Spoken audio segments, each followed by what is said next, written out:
Running a business comes with a lot of what-ifs. But luckily, there's a simple answer to them. Shopify.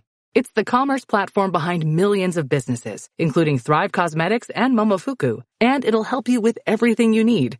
From website design and marketing to boosting sales and expanding operations, Shopify can get the job done and make your dream a reality. Turn those what-ifs into... Sign up for your $1 per month trial at shopify.com/special offer.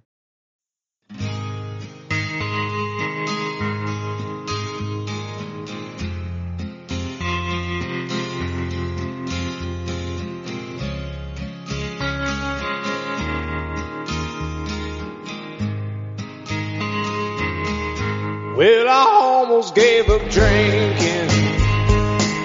I cut back to 3 a day. I even started exercising, 'cause middle age never shade. And I quit smoking Marlboro Red. I ain't a salad now and then, but then last week she up and left me. Welcome back to the Boundary Corner podcast. My name is Curtis Wilson, along with my co-host Brian Siegler. Hey, buddy. In the words of our friend Jason Long, I almost gave up drinking, but then the game happened today.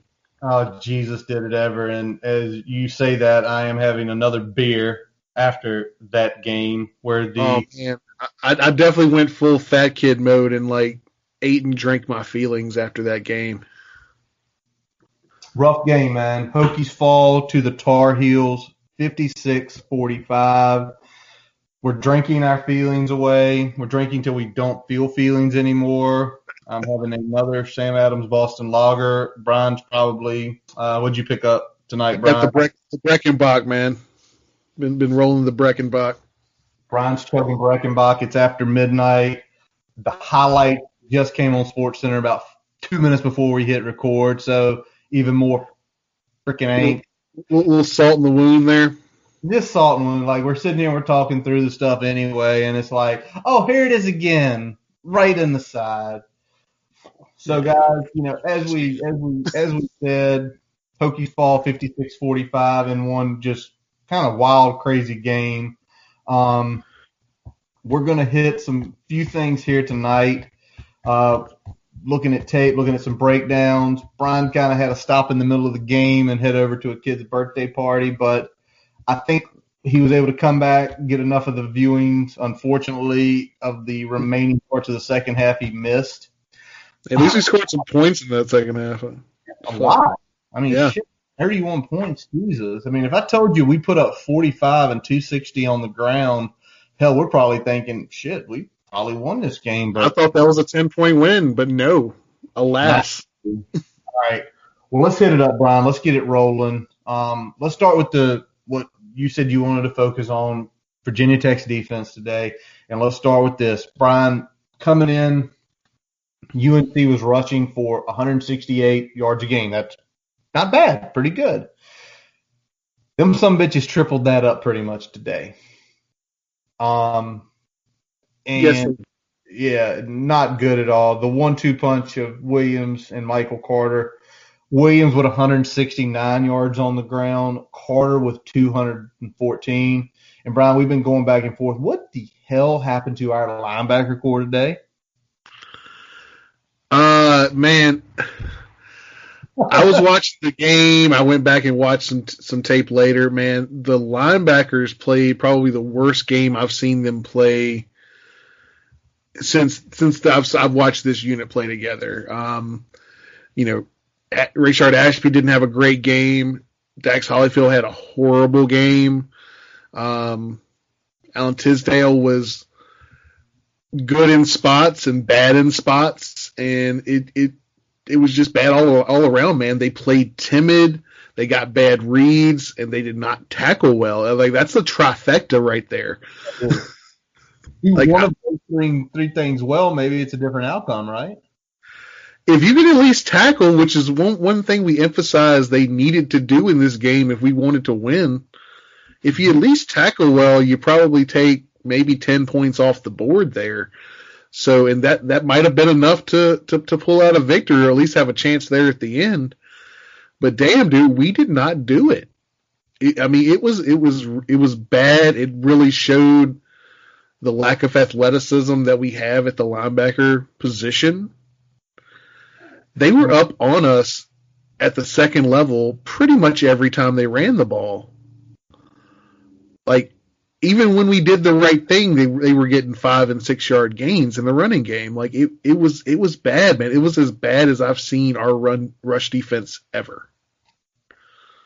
Well, no, you sent me some screenshots, and some of them it just looked like we were taking just horrible steps. Like, one of the ones you sent me on was Tisdale essentially flowing back up to Rook's position, and what is that? That was that huge run, that massive 40, 50 yard run. Yeah, 40-yard run. Williams got nudged out on the sideline. I think the run started at about the 20.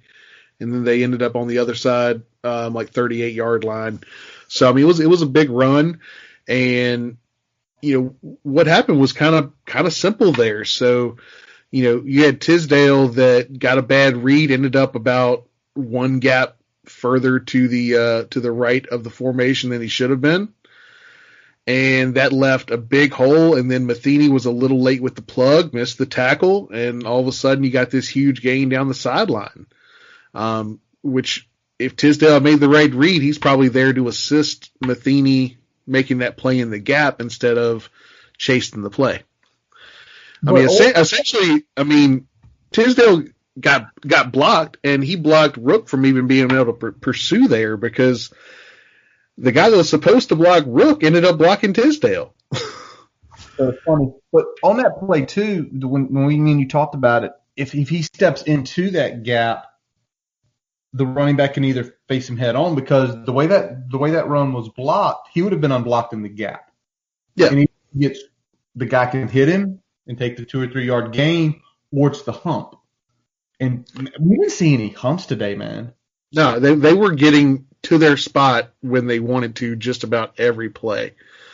And like I said, we talked about it a couple weeks ago. Like when you're able to get to your spot as a running back, that gives you options in what you can do with the cutbacks or getting up the alley. Like you at least have options. And we gave them options all day. They were able to get to the second level and kind of pick their poison based on what was left in the back end. And when you couple that with not tackling well across the board, but especially at the linebacking position, it's trouble, man. It's a big clusterfuck of a mess. Well, let me ask this just going forward, because we're going to hit a couple other things here. The problems you saw today, are they fixable? They are fixable, but it's going to take. I think if we play another elite level team that has this athleticism and runs this type of offense and has linemen that can push around our defensive tackles a little bit, we're going to still struggle because I don't think we have enough athleticism at the linebacking position to kind of offset some of those shortcomings. Now, I think if you had Divine Diablo and Keontae Jenkins in the game, I think some of that gets cleaned up on the back end. But I think until we kind of get better personnel on the defensive tackle area that can kind of occupy space and not get moved out of the gap, like because it's definitely it trickles kind of up to the different levels. I think our defensive tackles did a good job of shooting the gaps. The problem with that is that with the way they were running the RPO and how efficient they were getting rid of the ball, so shooting the gaps didn't really benefit us in the pass rush game. Yeah. And because of what they were getting so much movement on the defensive tackles, so like the guards were getting down blocks and they were just moving those defensive tackles out of the gap. So even though they were in the right place, the gap was getting moved. That means the hole was getting wider. You mentioned something. And two guys, I love Matheny because the guy plays with heart. He tries his hardest, but he's still a third-string walk-on. Let me ask you this. I'm going to move this up a couple rungs on our rundown. how many points do you think having Keonta and Dede would have made today? How many points? We lost by 11. Would it have been just 2 or 3? I think they save a touchdown because there's a couple plays where I think Divine Diablo would have been in there making the tackle. Matheny missed a couple. I think a couple he was late getting his fill, which meant that the running back could stick his foot in the dirt, widen his angle, and get to the sideline instead of having to getting met kind of right in the hole that where Divine or Jenkins would have filled there. So there's definitely areas where we would have been better with those guys in the game. But at the same time, we would have still given up a lot of points because it was we would have been dealing more with a death by 1,000 cuts than some of those big gashing runs that ended up going for touchdowns or going for 30, 40-yard gains. All right. Well, but I hear that makes me think different because when you're not gashing, the more plays a team has to run, the more chance at errors, the more chance at incompletions, the more chance at good things happening for the Hokies. Sure. Now let me ask this next. Jamari Conner gets hit with the targeting ejection, so we won't miss him next week, thank goodness. But how big did that hurt us, especially in the run game? Because it was very early. It was very early in the first quarter. It was one of those – this is where I think you feel collegiate needs to adjust because Hal was up when essentially Chamari was coming. And then with where Hal went, how Chamari's head was, he gets ejected. How much of not having him do you think affected the run game throughout the day? It definitely hurt in the run game, especially as the game wore on. I mean, we were already thin at those positions coming in because of the two big guys being out and some of the other guys that we had that play cornerback, not being in. So we were already thin there, and we got obviously thinner once Connor went out with the ejection there.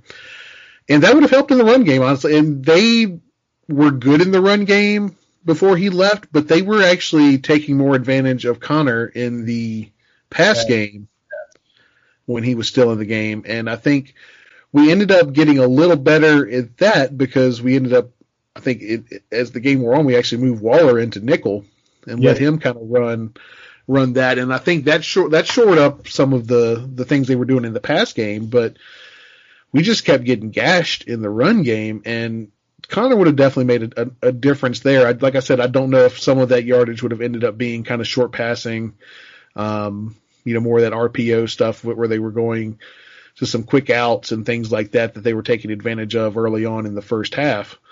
Yeah. But, it's really hard to say, but it definitely hurt from a run game perspective, no doubt. Absolutely. And I mean, when you look at their run game, it was 9.3 yards per carry. I mean, you to give up that much and to fight back the way the team fought back to lose by 11, it's an testament. We're going to probably, as we get into this, we're probably going to torch the coaching staff a little bit because it's on them, but the guys never quit. All right, this is the question because I made a note here as you were talking about it. You mentioned Rook didn't have his best. Tisdale was good and bad. You mentioned Dax was horrible.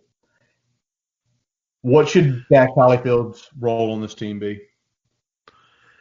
He needs to be a guy that's coming in to spell Tisdale or Rook. He doesn't need to be a frontline guy anymore. I think we've seen everything that Dax is going to give us at this point.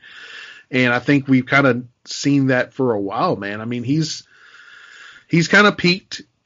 He peaked early, and I think people kind of expected more of a steady upward trajectory with his game, and we just haven't seen that. We've seen more or less the same player we saw in 2018, just with a little more leadership skills.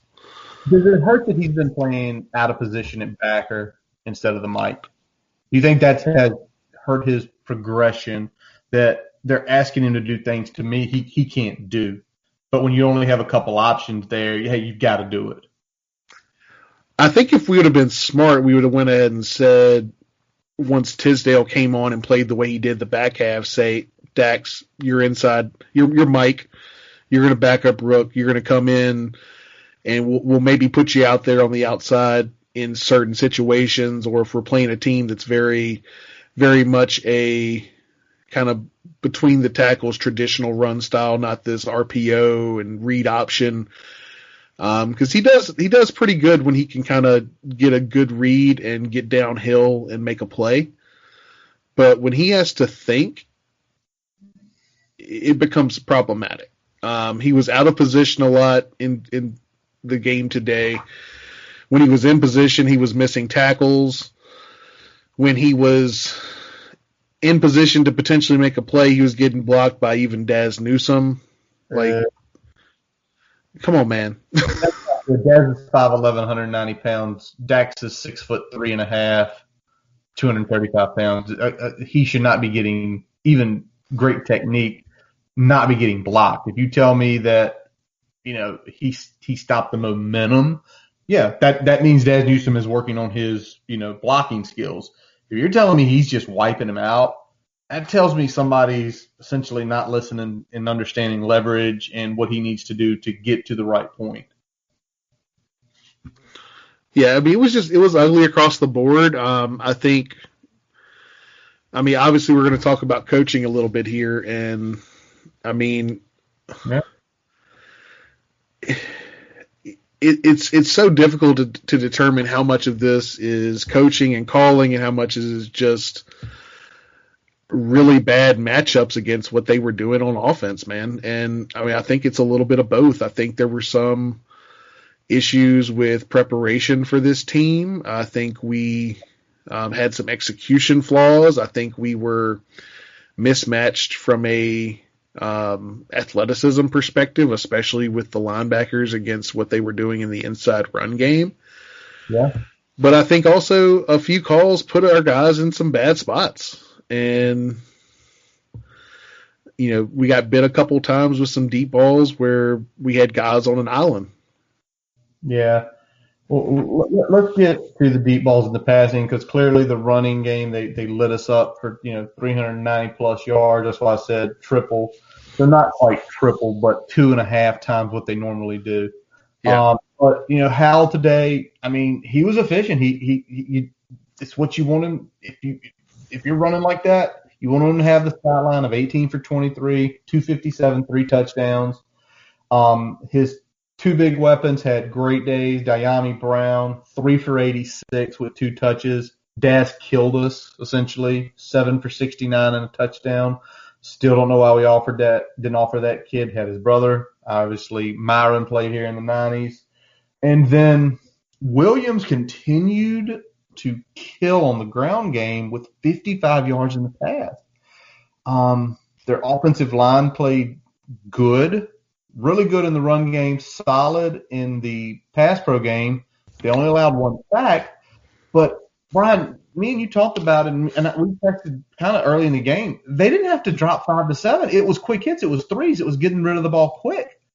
I mean, when you don't have to drop back, the offensive line, as you kind of said to me, is your responsibility goes by half. Yep.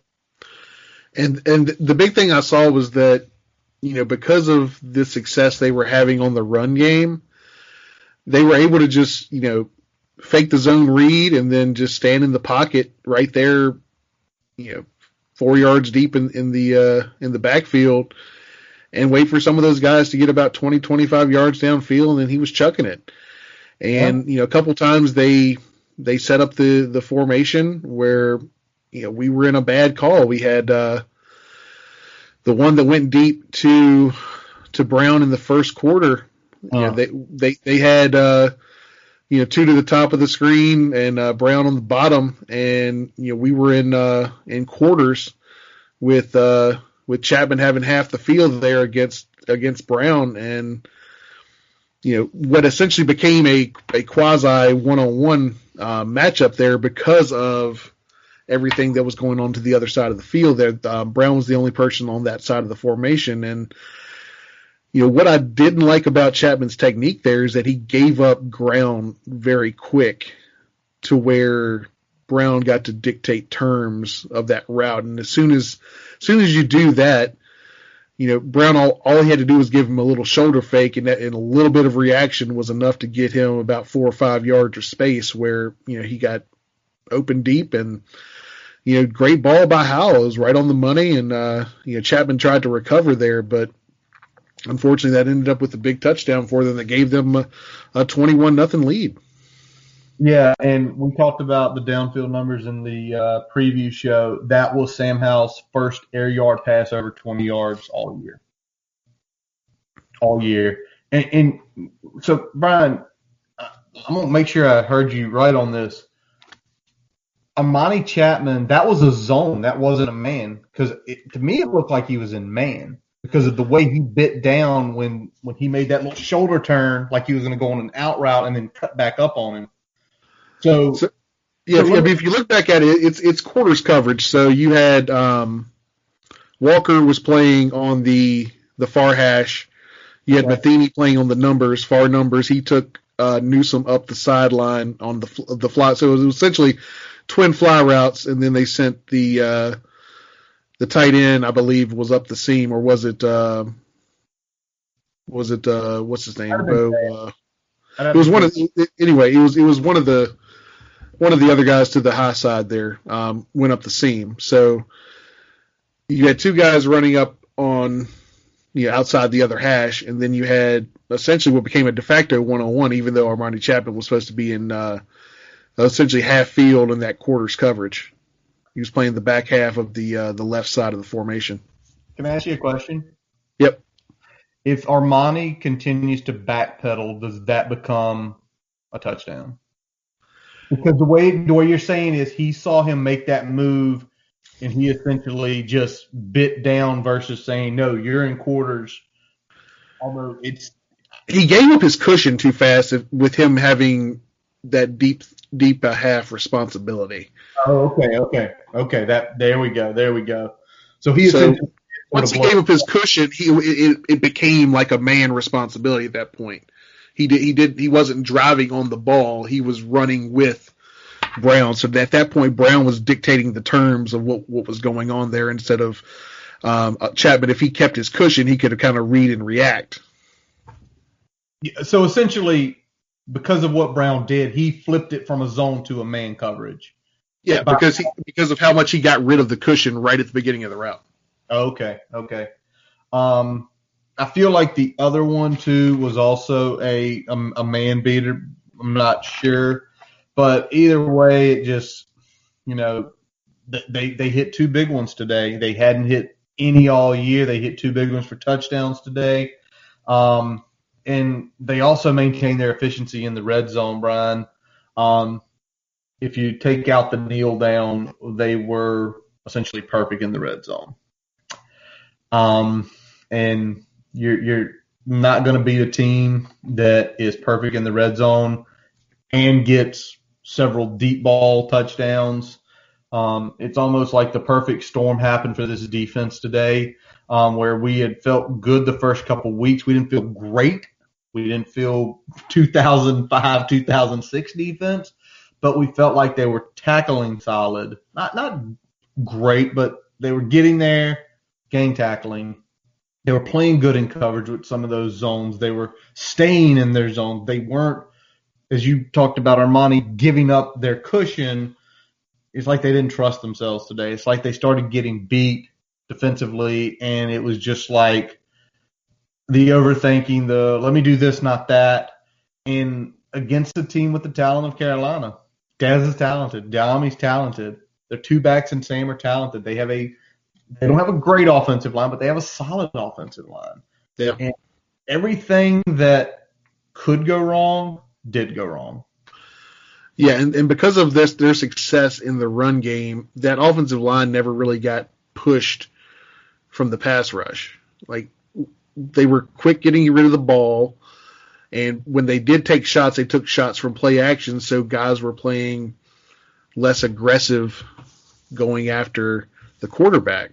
And we didn't get them in a lot of third and long situations where, it was an obvious pass situation. So that put us in a spot where we couldn't just pin our ears back and go after Howell. Yeah. So, really bad debut for Ham. I don't think this is indicative of the kind of defensive coordinator he is, especially today, having Devine out, having Keonta out, having Brian Murray out, having Tyree out, losing Jamari early in the game. Essentially, you lose so much depth at essentially what I will call the safety positions. It wasn't good, but I'll say something. To kudos on the coaching staff. To get down by 21, then 25, the team never quit. And maybe the switch at halftime helped when we went to Hendon. But, Brian, anything else on the Virginia Tech defensive side before we flip and look at the offensive side? Because we've got some things we got to look at there. Because we did score 45 points today, 31 in the second half. Yeah, I'm good on defense there. I will say, like you said, rough start for J Ham. I want to see some improvement on some of the areas we just talked about, man, especially with regard to the linebackers. Hopefully, getting those safeties back on the field. Diablo and Jenkins is going to be a big help in the run game because we definitely need it. I know I was talking with you a little bit about kind of what we're doing on the defensive line now and what linebackers and safety responsibility in the run game, how much more that matters now. Yeah. And I made the comparison of the Colts team that won the Super Bowl with Peyton Manning and how that run defense, when Bob Sanders was injured and not playing for pretty much that whole season, was absolute garbage. But he comes back late in the regular season, and then in the playoffs, it goes from a bottom 3 in the league rush defense to one that only gave up, I think, one 100-yard rusher in the playoffs, and that was only just. So, the safety play with the way we're playing defense now in the run game is very important. So not having both of those starters in the game is significant. Again, I don't think we were going to hold them under 30 with them in the game, but I think we might be a touchdown better, and that might have been just enough to give us a shot there at the end. Absolutely. All right, so let's jump over to the offense now. First of all, Brian, I started marking short side runs, and in those first 2 drives, we had 5 short side runs, so I'm losing my mind again on that. Probably, I hope you were the same way. But the first 3 series with Braxton, early part of the game, basically they were doing the most basic plays that we had ran the first 2 games. And, dude, it looked like UNC was absolutely prepared and getting to the spots and flying and making us hump and beating the offensive linemen. And I sit here and I'm like, what the hell are we doing? You're literally giving them everything that we have shown on tape. Yeah.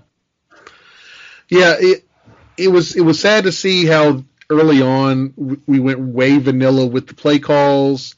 We didn't lean on Juice in the run game. He had 1 carry in the first quarter and 3 in the first half. I get that, you want to start getting some positive movement on offense before you start just, feeding the man. But at the same time, you need to lean on your strength. And we've seen the strength of this offense is running the football with Khalil Herbert. Yes, it is.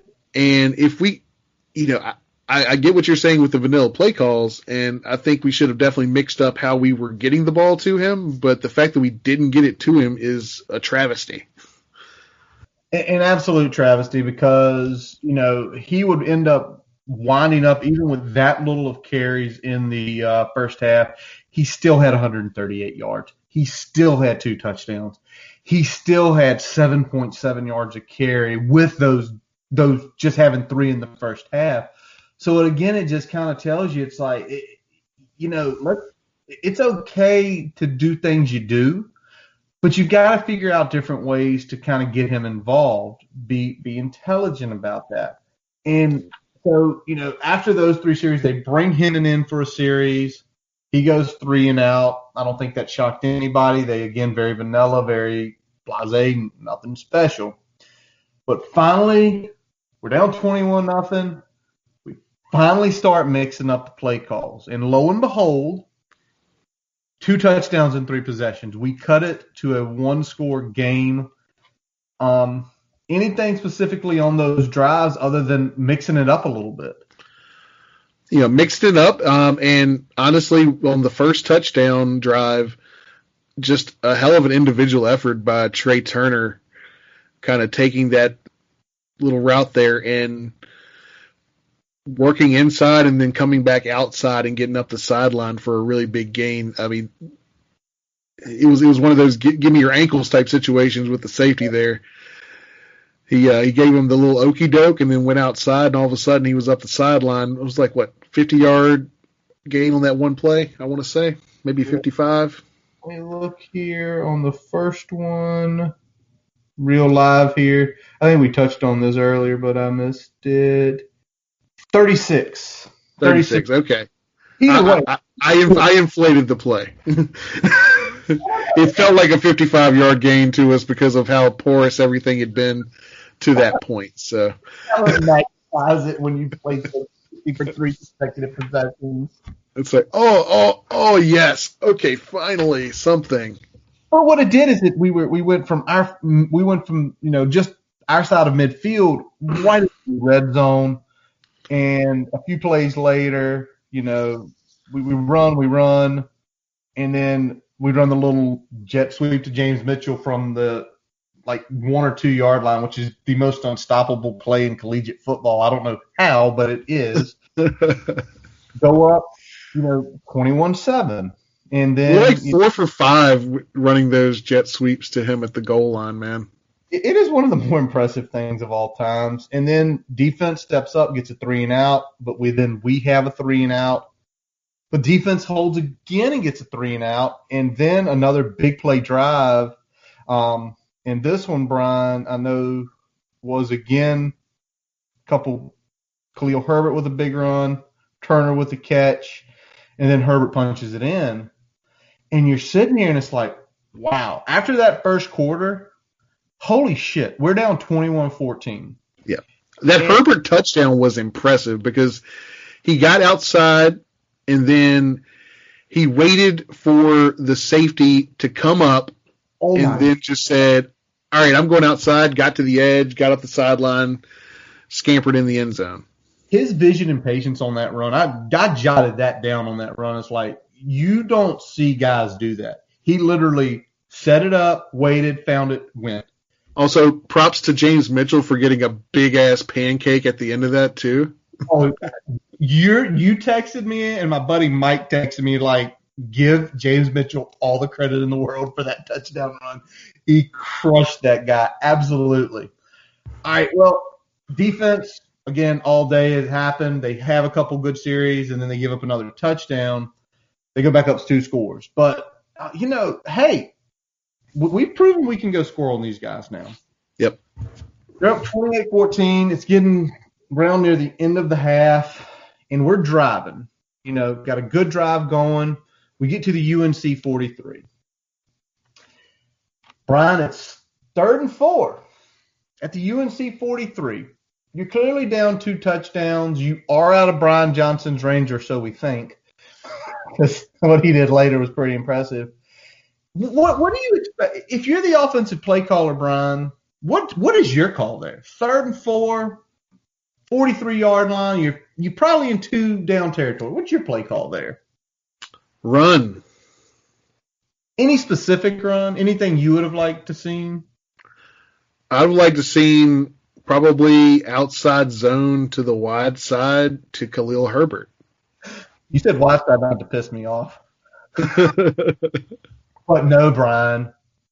Brad Cornelison looks at the Excel spreadsheet and runs a fucking short side screen to Tavion Robinson, and we get 1 yard. You know what? I would have been okay if it was like a tunnel screen, because at least he's moving towards the quarterback and can kind of roll upfield where you feel like his momentum. But no, it's just like a quick spot screen outside where he has no forward momentum when he catches the ball. Like, he can't even fall forward for like 2 or 3 yards. It's just like mind numbing. So now it's 4th and 3. Brian, once again, I'll ask you. It's 4th and 3 at the 42 of the UNC. What's your play call here? Is Braxton still on the field at 4th and 3? You're down, but you're driving. You're showing you can score on this team. I mean, I like the play call to go for it. I don't like the call that was called, throwing a quick slant from the slot position into double coverage. I don't like that. What I would have liked to seen is that if you're going to throw the ball in that situation, you either kind of do one of those, fake one way and kind of throw back to your tight end, or honestly lean on your strength and just run zone. I would have rather seen you run zone on 4th and 3 than the play call we ended up going with. Yeah, and I think for me and you, we hate it because we know the strength of this team is our line. It's our like all 3 of them, and it's our running backs. Braxton didn't have the best day, and essentially, Braxton's time as starter is over. But you still feel in that situation, run him in some way. Let us use our strengths. Yeah, and I don't think Braxton played a bad game. I think he played, considering his strengths and weaknesses, probably a B+ game for him against that defense. But I don't think we needed a lot more than that to win the game, especially the way they were humming on offense. And that's the long and short of it, man. But again, like on that 4th down call, like, why not do something where you're at least maybe moving the pocket so, if the route isn't there, Braxton has a chance to take off and maybe get it with his legs. But, you kind of, if you're throwing the slant, I mean, there's not really a whole lot. He's not moving off that unless for whatever reason the C's part and he can, run right up the gut or something. But, you took away the option for him to even use his best ability on that 4th down. Absolutely. Now, so again, Carolina gets the ball. They hit their second big play. We're down 35-14 going into half. And second half, I don't think to anyone's surprise, Hendon comes out as the starter. And this is the honest truth. Hendon Hooker is our QB1. No doubt. Preview show as that. I think it showed in that first half that you were missing the elements of the passing game, that if they were there, maybe it's 35-21, 35-24 going into halftime. We can guess on that. Yep. These are one. Now, as we come out in the second half, the early play call is just very vanilla. Then we got a first down. And then where it took 3 plays for the offense to start mixing up the calls with 3 series, it took a couple plays with Hendon. And they start mixing it up. And then an absolute perfect, all credit in the world to Cornelison, play call to Trey Turner for a touchdown that was unfortunately nullified by his illegal motion, and he wasn't set, which just sucks because it was perfect play right into a zone on the inside, almost using the middle of the field as a seam. Hendon puts it on the money. Trey doesn't stop running, touchdown. Fortunately, it comes back. Now, very fortunate, we have a kicker now we can trust. And you saw that kick because you were Brian unfortunately had to stop and take his son to a birthday party for a little while, so he was having to pay attention to a 7-year-old at a birthday party, try to keep an eye on the game, text me some stuff. You saw that play about 20 minutes ago, or right before we started recording, Yep. And you were like, Jesus, what a kick. Yeah. They were holding it on the UNC logo. So, yeah, 55-yarder, and it gets us to within 18. But just looking at that kind of play and then kind of everything that would happen from here on out, Hendon had some good runs. And Brian, by having him in there, the offense is so much more dynamic. Yep. And let's just talk about it. I mean, it showed up on the damn scoreboard. Yes, it did. 31 points in the second half. 31 points. 31 points in the second half. So this is not just, eye test. Like, it's fucking, we've got the data there too. I mean, we got 31 points, double the yardage in the second half. Big runs by Herbert opened up. We finally started giving the ball to Herbert. What was his final tote number? Tote number again, 138. 2 touchdowns, 7.7 a carry. How many carries? At 7.7, like 18. Okay. 15 in the second half. So 15 in the second half, yeah. Which I would expected at least 12 per half. So the fact that, I thought he was going to be between 20 and 25 carries for the game. Yep. And we were under that, and we were under that because we underutilized him in the first half. Yep. Absolutely. Like I don't get how we didn't lean on our strength in the first half, especially when, again, we were having some limitations in the passing game. It's 100%, man. And I talk about the Hooker run. He runs the first touchdown of the second half in after hitting a freaking 50-plus yarder to the Big Stone Gap. And right there, because the next series was the big juice run. And me and you talked about it, and we've mentioned it before. UNC, when he got in there, they couldn't just guess and go to a spot. They actually had to think and dissect. Yeah. And the more they fought and dissect, the more we scored. And, Brian, as we got deeper into the third quarter, the defense, continues to hold pretty good because now they're getting some time off the field. They hold to a 3-and-out, and, UNC gets the lead back to 12. And then we finally get there, get it within 4. And explain that route where Tavion Robinson caught his touchdown because I loved it. They showed it at a great angle. But tell me what those guys are thinking. You have Hendon as the runner. You have Juice, and Juice just broke a big one. They've hit Big Stone Gap. Tell me what that defense is thinking on that touchdown play to Tavion.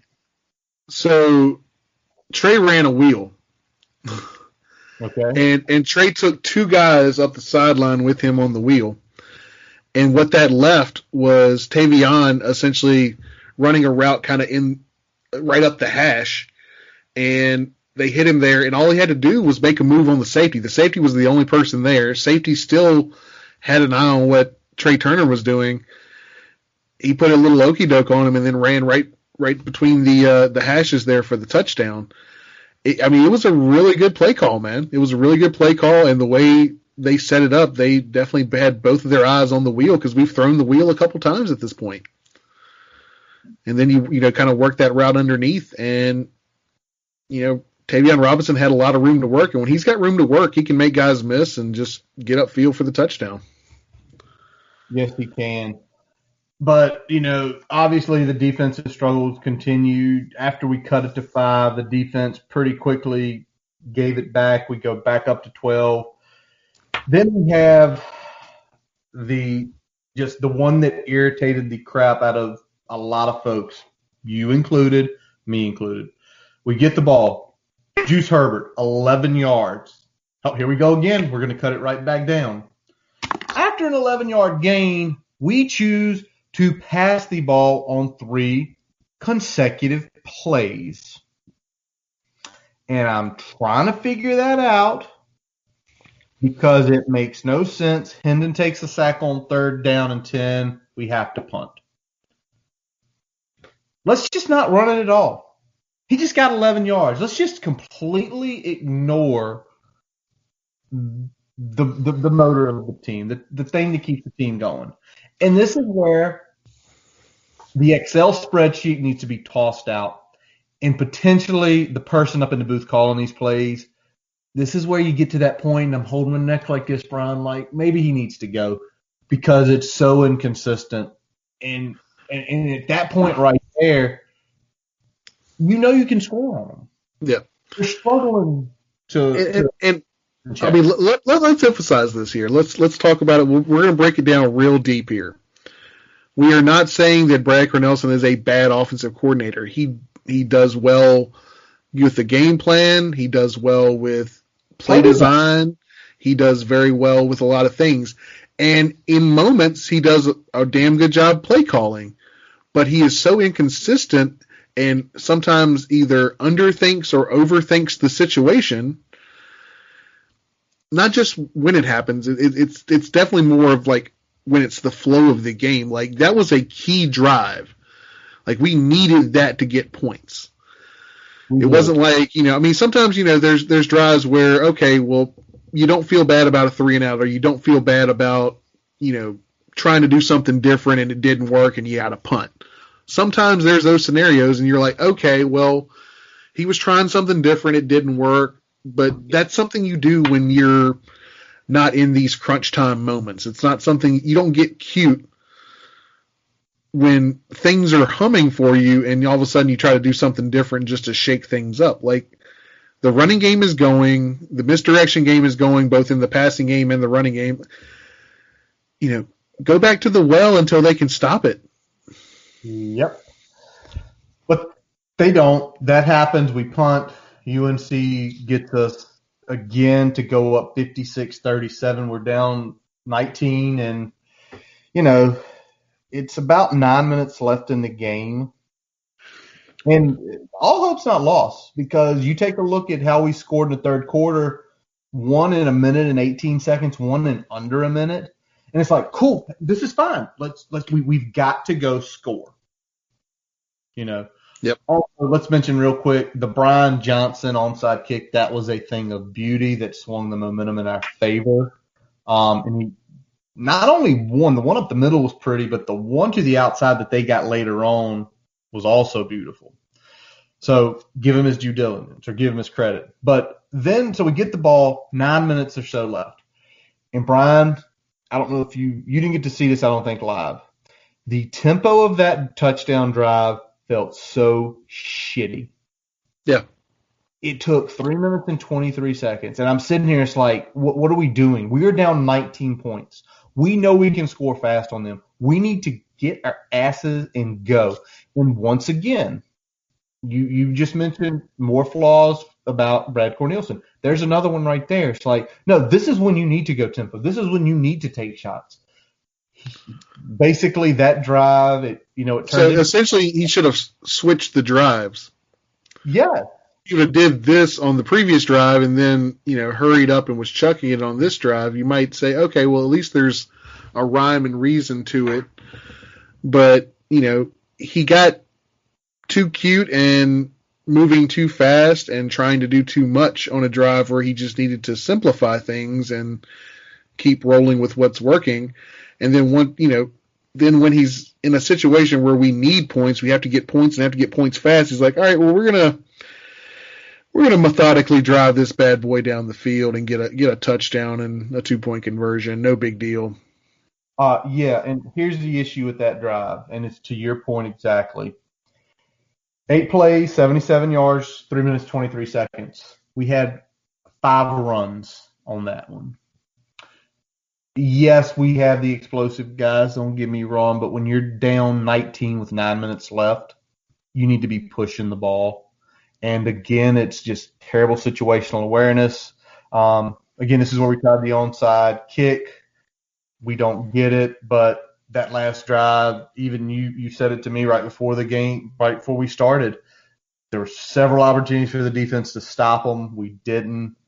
And at the end of the day, not enough stops and not going to quarterback one quick enough cost the game 56-45. We should have went to quarterback one, snap one. Well, yes, that's what me and you were saying. Snap one should have been QB1. Hendon Hooker should have started the game. I'm going to put that on Coach Fuente and Coach Cornelison for not getting the right guy to start the game. I mean, at some point, you got to say, regardless of preparation, regardless of what the practices look like, he's had enough time to reacclimate himself. You know he is your best option at the position. You don't play it safe against a ranked opponent in your conference that you're likely going to have to beat in order to play for a conference championship. Yep. Now, that's not to say that our hopes of a conference championship are out the door, because, UNC's played 2 tight games against lesser ACC competition to this point and almost got, nicked against Boston College. So that's not to say they can't drop 2 games and we're right back in the driver's seat. But right now, we didn't put our best effort out there to start the game, and it came down to bite us, because if Hendon's out there, this could have ended up in a shootout versus having to play catch up the whole damn game. That's where the bigger issue is. We had to play catch up. If he's out there, you feel from jump street, they score opening, we score opening. And that sets the tone for them also, to where I don't think they get as comfortable running the ball. I think they got to be comfortable running the ball because you're up 21-0 after the first quarter. Yep. Well, shit. I mean, tell me any football coach in this world that we're up, we're going to run a little more. If we continue to stay up, we're going to keep running. We kill clock. We're getting gashers. I'll tell you what UNC did against us is that they found what was working and they stuck with it. Let's not talk about that, because there were certain things that were working for us that we just decided to go away from, Brian. And, as we close in on 1 p.m. here, Eastern Standard Time, watching highlight shows, we were on to BC, right? On to BC, yeah. Who beat Pitt today in overtime.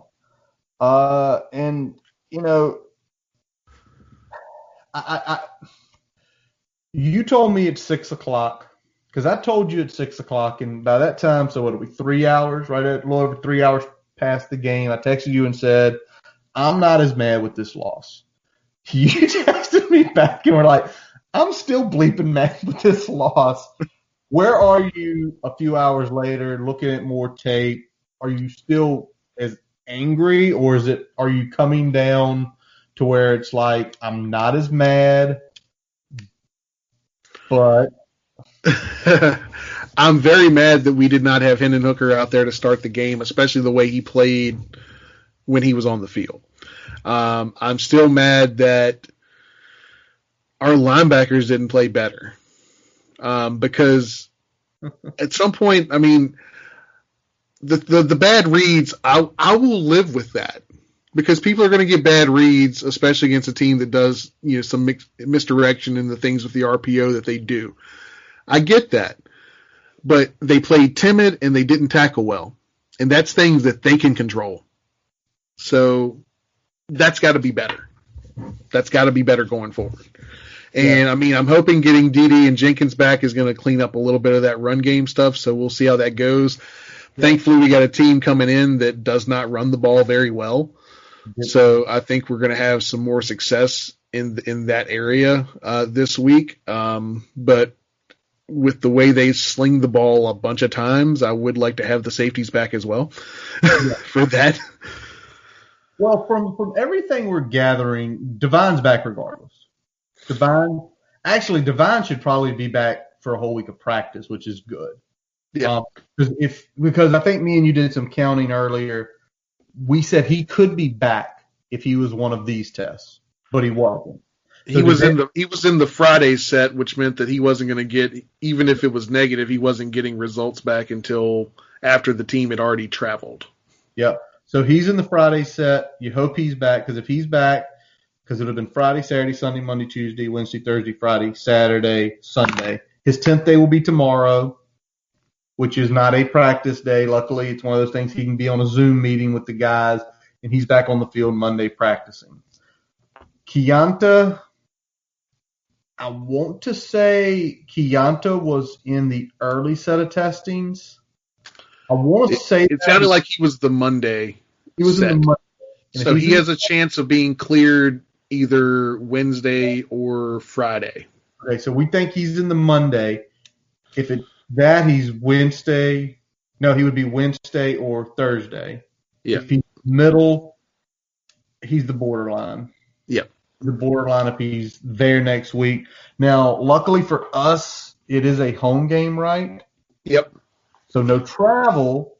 So he's not cleared by the Wednesday test. He should be cleared by the Friday test. He should at least be available, even if he's not the guy that you're rolling out there to start the game. Absolutely. Because of preparation. So he's at least available. My beer's empty. I think I'm not going to have another one. It's 1:00. You're at the moment of truth where you got to decide: do I drink some more or do I just go to sleep? Yeah, I need to go to sleep. The little one was up at like 6:20 this morning on a Saturday, so I need to. Yeah, freaking kid sleeps till like 6:45 on the weekdays, and then Saturday morning he wants to wake up at 6:00, and it's the unsanctimonious wake up. Exactly. How'd the queso turn out? Dude, it was baller. Awesome. Went with the fundito, had some chorizo, some jalapeno in there, a little rotel. Got the Velveeta Blanco. What else do I have in there? Some pepper jack, some onion. Man, did you let your wife and child have any? Oh yeah, they had some. I mean, honestly, there's about half a pan left sitting in the. I put it in a container for tomorrow, so I've got some game day food for tomorrow too. Wow. Some leftover. I ended up doing some. We had talked about brisket. I actually ended up grabbing a boneless pork butt and did some carnitas. So I had some carnitas tacos with the queso. Dude, you turned baller tonight, man. Very nice. Like I said, I ate my feelings. You ate your feelings. I sat here. I ate a bagel for breakfast and didn't eat anything until I had gorditas from Mi Jalisco with some shrimp, some chicken, and some steak on that bad boy. I gobbled them both down. My wife looked at me as I was eating the second one. She's like, "You gonna eat all of it?" I'm like, "Yeah." Yeah, I've commit or quit. Commit or quit. Exactly. Scrolling through Twitter here at 1 a.m. Anything we've missed? Nothing fun, man. Nothing fun. The only upside, knock on wood, is essentially Luke Tenuta was out today, but I think that was probably something else. Just when you see only one position group guy go down, hopefully find out more this week, have it reported for you guys on the preview show. But since there is nothing else out there, that is going to wrap up this late night episode of the Boundary Corner podcast. I'm Curtis Wilson. I'm Brian Siegler. Follow us on Twitter, Facebook, subscribe for your podcast to your favorite source, Spotify, Amazon, and Apple. Tonight we let our buddy Jason Long play us out with Hard Lessons because we had a lot of hard lessons today as Hokies fans. Catch him on Spotify and Apple Music. We thank you for listening, and as always, let's go. Hokies! I spend my youth just rambling around, burning that road up from town to town. But days are long and these nights grow cold. Pretty soon this life starts getting old. Hey!